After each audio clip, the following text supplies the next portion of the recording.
All right. Well, welcome back, everyone. We are now in our fourth session of our podcast series highlighting the chapters of our book, The Superuser Revolution. This is part 2 of chapter 2, and I'm here with the interesting, informative, wise, and super Michael Doane. Hello, Ginger. I'm going to toss in Ginger forgot the very, very important subtitle of our wonderful Superuser Revolution book, which is quite important, Unleashing the Collaborative Forces Already in Your Enterprise. I think that's a very important thing to get forward because it is a revelation to most people as they're discovering this book. Absolutely. So let's dive into the rest of chapter 2, Michael, Evolution or Revolution. I'll let you kick us off. Okay, especially for those of you who've already dialed in or who already know Ginger from the past, here it comes again. Too many companies have senior management that just loves to buy the enterprise applications, software, slap it in, but doesn't have a clue about what it takes for those who actually use the software to thrive. You remember what we often say is they say to us when we're asking, what is your strategy for support for the end users? And they say, they'll figure it out. And our point earlier on has been, we'll figure it out is not a strategy.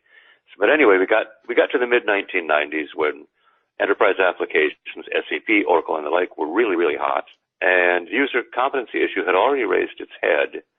So early and very quite painfully, we began making attempts to establish a continuous training program because the lifespan of these enterprise applications vastly exceeds the lifespan of the individual applications people were using before.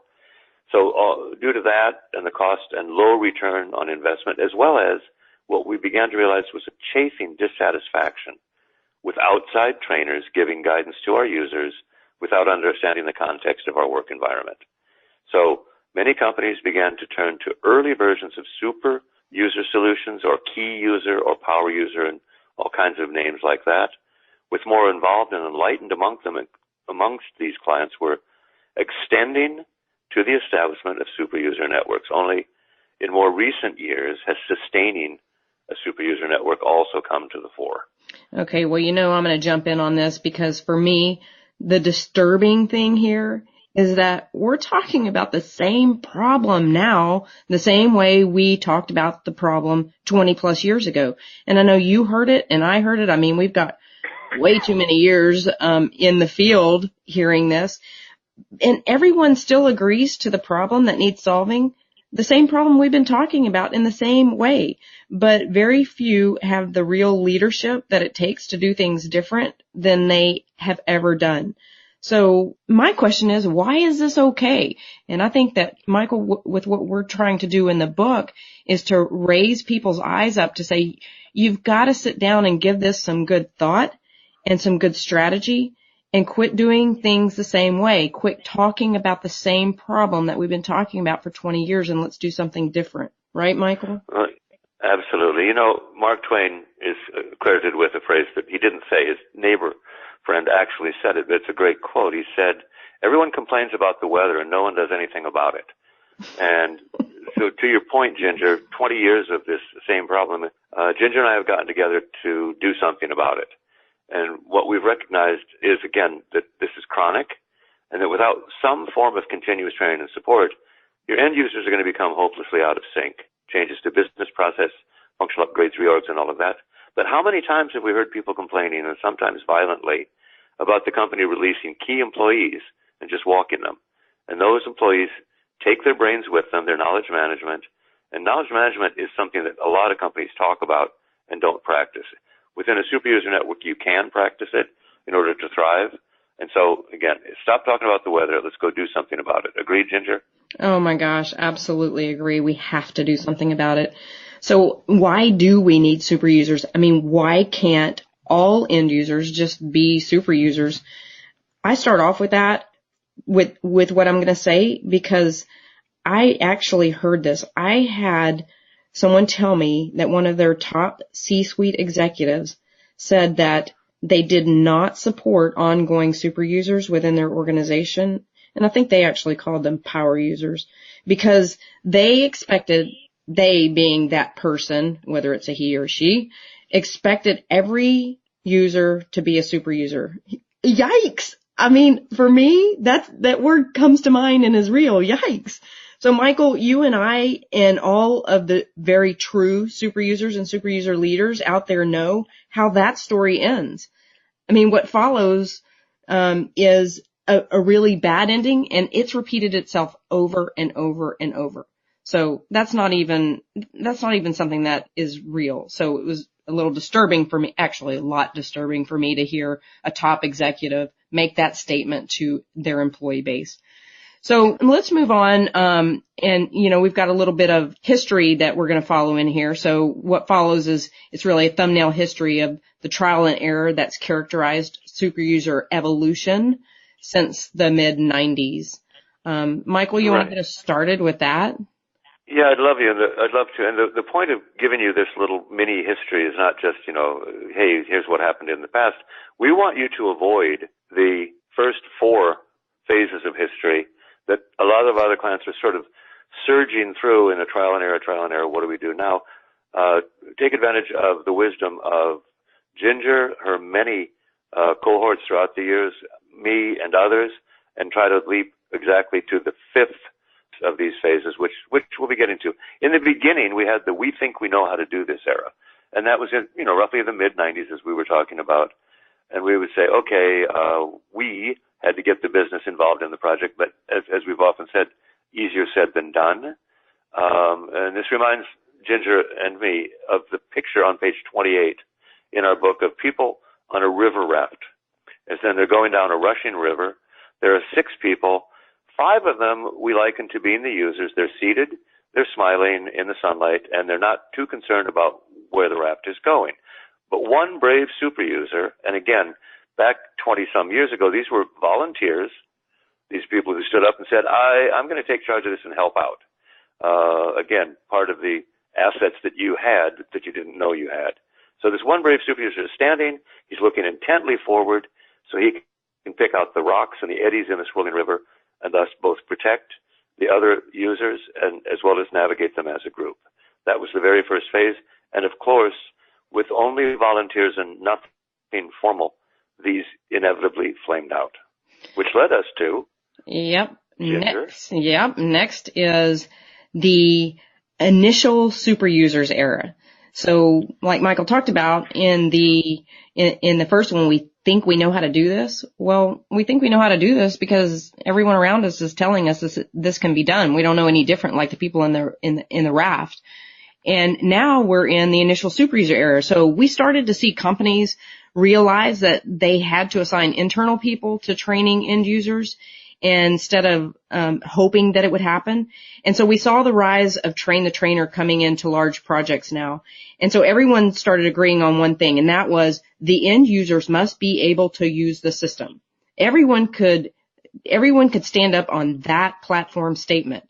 Now the strategies for how and even the real realization that this was not business as usual, this didn't really exist. And at that time, it was really, this is IT's gig. I mean, when you really talk to anyone about this, the business didn't really know what to do. So we default throw it over to IT because it's huge, right? So this is IT's gig. So they'll figure it out for us. So again, we're still kind of in that raft.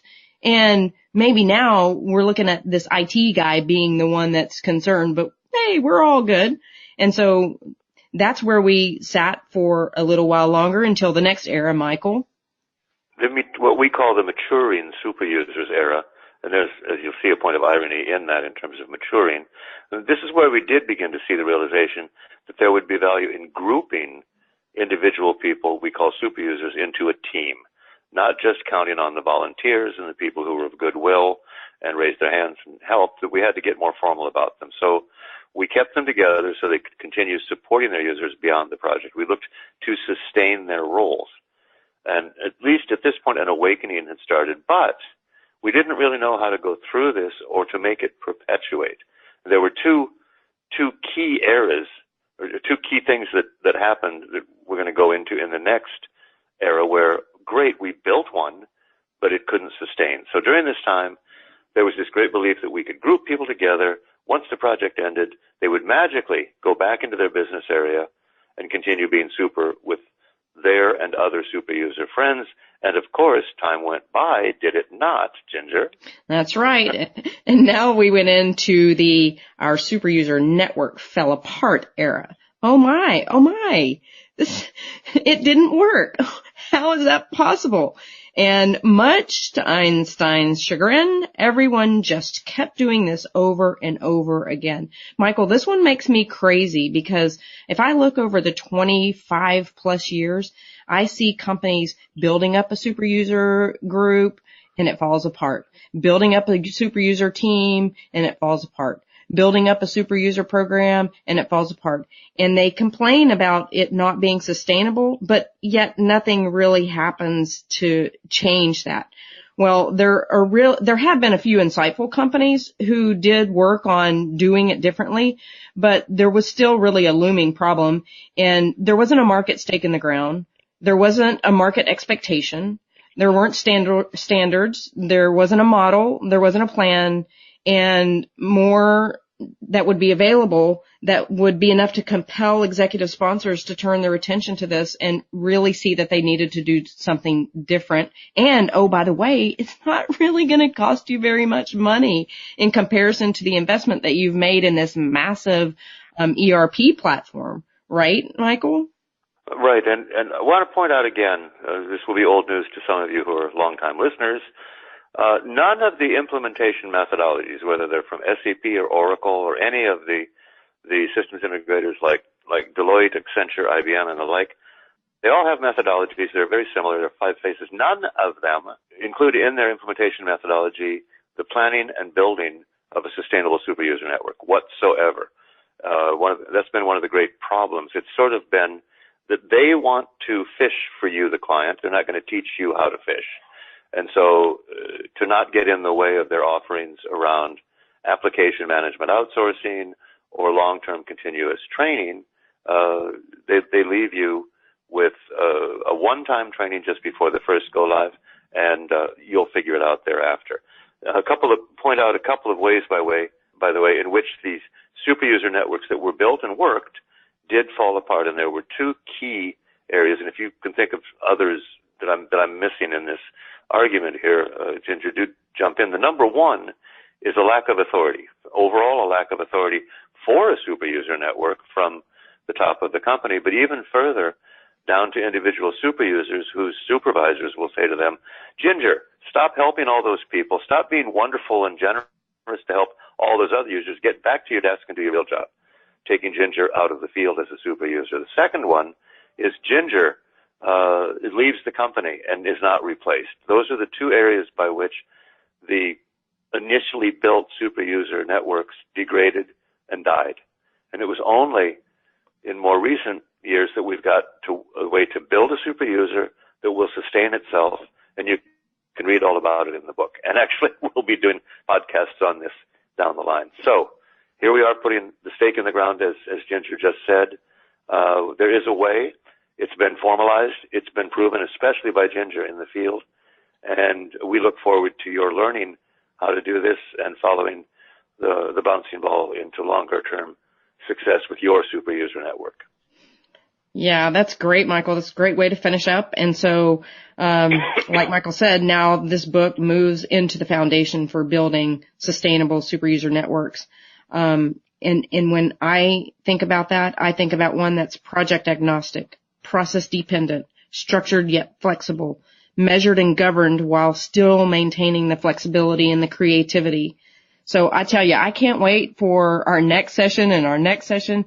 The book was so much fun to write, and it's so much fun to come back and really ping pong back and forth about the summary of these chapters. It just brings back a whole year's worth of a load of fun doing this. So Michael, looking forward to the next podcast, and you, our readers, I invite you to come back and listen to more and pick up the book, and you can follow along with that as well. What say you, Michael?